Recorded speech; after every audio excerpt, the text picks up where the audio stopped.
Domestic violence agencies are grappling with some troubling statistics. Data shows Oklahoma saw the most domestic violence homicides on record in 2023. Thanks for joining us tonight at 6. I'm Naomi Kitt. I went to Domestic Violence Intervention Services today as they advocate for change. From Delaware County to Rogers County, and here in Tulsa County too, the entire state saw a 16% increase in domestic violence homicides from 2022 to 2023. It's a travesty that anyone has lost their life. Rose Turner is the Chief Administrative Officer at Domestic Violence Intervention Services. She broke down the latest numbers for me, showing there were 122 domestic violence homicide victims in 2023, the most on record. All I remember is a war zone. Laurel Williamson is the communications manager at Divis, but it's her personal story that connects her to her work. She witnessed domestic violence in her home growing up and knows firsthand how it can deeply impact children.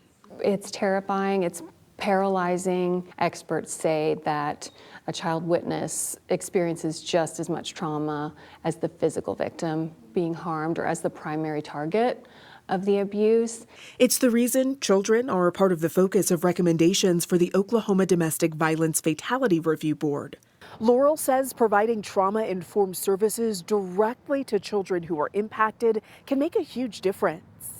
I remember my very first therapy appointment. I remember when I was 3.5, teaching me words and how to say, "I feel," were not things I would have learned anywhere else, except from a therapist who was skilled in supporting children. The board recommends lawmakers appropriate $850,000 for a statewide program focused on providing trauma-informed services directly to children who witness domestic violence homicide.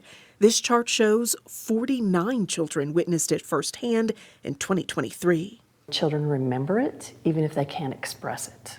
So you're going to see it in their behaviors. You're going to see it in their ability to respond, even to problem solving. Rose says the recommendations also focus on the court system, bolstering evidence-based prosecution by creating a domestic violence specific hearsay exception, basically limiting a victim from having to confront their abusers in court.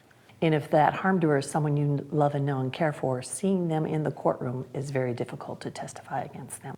The board also recommends strengthening Oklahoma's victim protective order laws. For Laurel, she says the recommendations go hand in hand with their work to try and stop the cycle of abuse. I think it's very, very important and significant.